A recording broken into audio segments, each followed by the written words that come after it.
guys, Killer6 back with my new and improved Destroyer of Worlds Flak 2.0. That's what we're going to go with on this. Those of you guys who watched the playthrough where I did the Road to the Raid Flak, this is what this build is. We've, basically refined this to the point where I feel like it's as good as it's going to get, at least for me and my playstyle. So, if anything in this build doesn't work for you, obviously refine it to your liking, but I feel like this is a pretty strong, pretty good build. For the most part, you shouldn't have any trouble doing pretty much anything you want to do. I beat both of the takedowns, both of the raid bosses, the Seer, we can melt him pretty quick.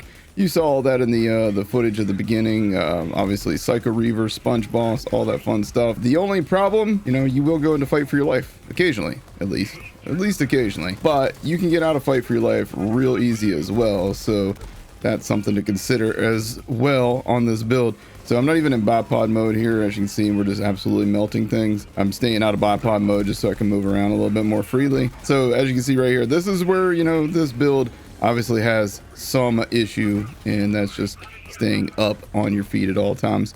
But like I said, getting out of that's real easy with this build, and we're doing this live, by the way. This is me doing this live right now. So let's switch over to this and see, even without my action skill up, we absolutely melt the Kraken. So without further ado, let's take a break here at this elevator and I will show you guys everything. So the guns that we're using are mostly going to be light shows. So I've got shock, corrosive, fire, non-elemental, and radiation. And I've made almost all of them action skill active weapon 200%. And that's for when we're in fadeaway. So when we pop fadeaway, you're going to do crazy damage. Same thing with our monarchs. I've got storming monarch, I've got pestilent monarch, and then we've also got a fire monarch down here. And I believe we also have, we also have radiation. We might even have we also have a non-elemental one. The non-elemental one, I've got consecutive hits on that. The shields, we've got the Revolter. Now I lucked out and got this double absorb one, then I rerolled the anointment, so it's action skill start. So as soon as you pop fade away, you also trigger the effects of the Revolter shield, meaning for 15 seconds you become what they call quote unquote shock and rage. And basically that means for 15 seconds you have the B shield from Borderlands 2 non-stop. It's really good. And since this one rolled double absorb, that means you have also a 30% chance to absorb bullets as ammo, which will kind of mitigate any of your ammo problems that you might have along the way. But I've got other solutions for that as well. In terms of the class mods, for mobbing, you can use the Stalker. For bosses, you want to swap over to the Bounty Hunter. And I've got a few Bounty Hunters, including the best one that I've found so far was this one with assault rifle damage and Vlad-off weapon reload speed. This is great for this loadout since we use so much Vlad-off stuff. We've also included a Peregrine, a Deadeye, Red Fang. Red Fang is great for whenever you want to do the Guardian takedown and you're doing the crystal phase, especially. Pop this thing on, and then all you have to do when you do that is you swap over to Gamma Burst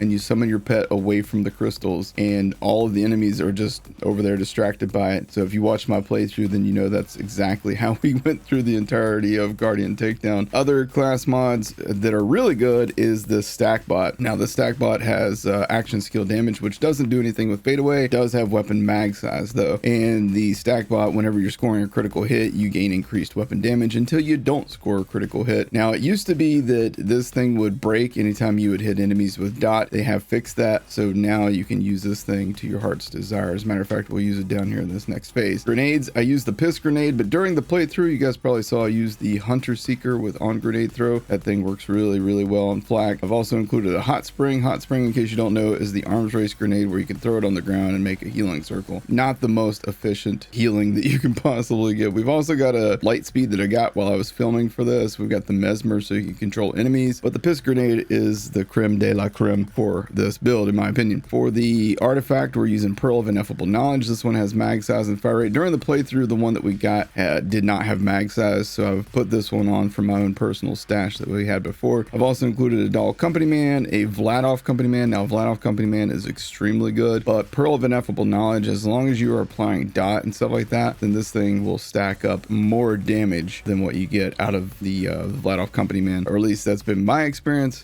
I don't know, your results may vary. Feel free to tinker around. Got a cut per safeguard on here, so if you do run low on ammo, just pop this thing on, stab somebody a few times while you're in fadeaway if you want to, and then you get your ammo back for whatever gun you're holding in your hand. Got the frozen toboggan, so if you want to slide fast, you can do that. We got the mysterious artifact, so you can find iridium better, and then I got this atom bomb static charge while I was playing and just left it on here. It does have mag size and sniper rifle damage. Also has some fight for your life duration as well if you want, but great artifact there for radiation. All right, in terms of the other gear that we have, we've also got the Skull Masher. You guys probably saw what I did to Trant with this thing. Love this gun. We got this adapting torrent, which is really strong. It goes burr. We've got the Guardian Angel. This is one of the new ones that you get by doing the vault cards. I put 300/90 on this, so hold this thing in your hand and throw out racks and just watch the damage. The further you are away from enemies, the more damage you do with this thing. This thing is not used as a gun by most anybody. Instead, you just hold it in your hand and throw out racks, or I believe it also works with Gamma Burst, but I haven't tried that. Hold it in your hand, summon Gamma Burst, and your pet damage I think will multiply by this as well. We've also got other light shows. I've got a Lyuda that we found along the way. We got the EMP5. This thing is just so you can run fast. We got a really good flipper here. We got the Tizzy. We got the Maggie. I absolutely love the Maggie. We got the Lucky 7. We got the Free Radical. This one's not a ×2 Free Radical, and the reason for that is ammo. If you're using the ×2, you're going to go through ammo really quick, and you don't really need the ×2. We got the Globetrotter. I just included this because this is literally exactly as I got it to drop from the Guardian Takedown, so pretty good get there. Got the Hellwalker, and we got a Plague Bear. So you got plenty of things to play around with here. Obviously, the Hellwalker is so much freaking fun. If you've never used the Hellwalker before, this thing is one of my favorite guns in the game to use. It's not exactly the thing that you would use to go like bossing on usually, but it's just fun to use, man. How do you not love that right there? How do you not love that? In terms of the skill tree, we've only got 3 points in the blue tree. Now I know previously what I'd like to do is 3 points here, a couple points here, or 1 point here, 1 point here, and then I'd put a point in He Bites and put some points in Frenzy. But I've determined that I don't need this damage from Frenzy. In terms of this tree, we do Capstone out for Megavore. Megavore is like the perfect skill for flak damage.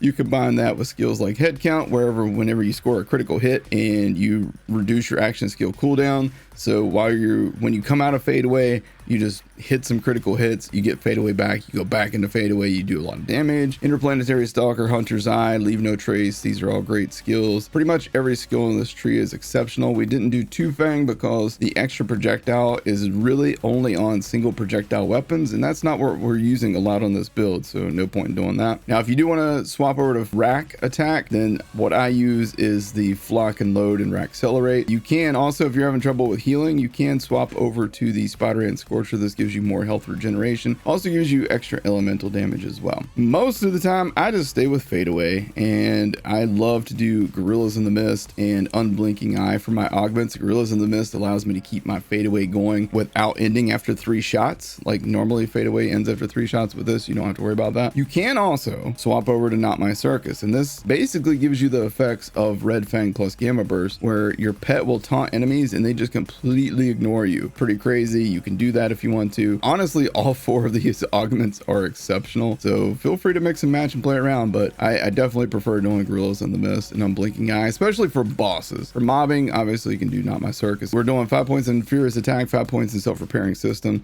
so some health regeneration, some extra gun damage, 5 points in Overclock because I'm using a lot of high fire rate weapons, so this is going to give me even more fire rate. So my Monarchs and my Light Shows are going to do crazy damage and do them really fast. Got Turn Tail and Run. Basically this skill, while you're moving, you regenerate health and reduce damage, and while you stand still, you get gun damage and fire rate. So Monarchs, when you're using them, you don't move a lot. This skill is almost like tailor-made for Monarch usage. It's very strong. We got Lick the Wounds. This is essential for this build because, like I said, you are essentially a glass cannon with this flak. You will go in a fight for your life. It's guaranteed. Everybody will. Doesn't matter how good you are. You're going to go and fight for your life. This allows your pet to come revive you. And with this build, I don't know what it is, but your pet is a freaking tank and he never seems to die. It's wild. 3 out of 3 in Fast and Furious. And then we got 2 for my class mod on there. This gives us gun damage, pet damage, and movement speed, which is great. Hidden Machine. Whenever an enemy has no target or is attacking a different target, flak deals increased damage against them. So in other words, when you're in fadeaway and enemies aren't targeting you, you're going to do extra 30% damage. We got a single point in Rage and Recover to give us a little bit more health regen for both me and my pet, and then the Power Inside. Both me and the pet gain increased damage when I activate my action skills. So again, on. I pop fadeaway and all of a sudden 25% extra damage, and that lasts for 15 seconds. So even when I come out of fadeaway, I usually have a few seconds of extra damage as well. Then in the purple tree, this is not at all necessary, but it does help mitigate reload speeds. We got 5 points in agility training, so we get 40% more reload speed, which does save about a second on a reload. So that's actually pretty nice. All right, so let's go drop down the elevator shaft so you can see what this build does. Obviously, if you saw the intro, then you already know what the build does, but we'll show you anyhow. One of the main things that you want to do with this build is you want to make sure that you're matching your elements properly. So we know that we got the Valkyries coming up. They're weak to shock and they're weak to corrosion after you bust through their shock bars. So we're going to mess around with that. We're going to use our stack bot, and I tell you what, let's go ahead and throw on the Vladoff Company Man so you guys can see that in action. When you drop down here,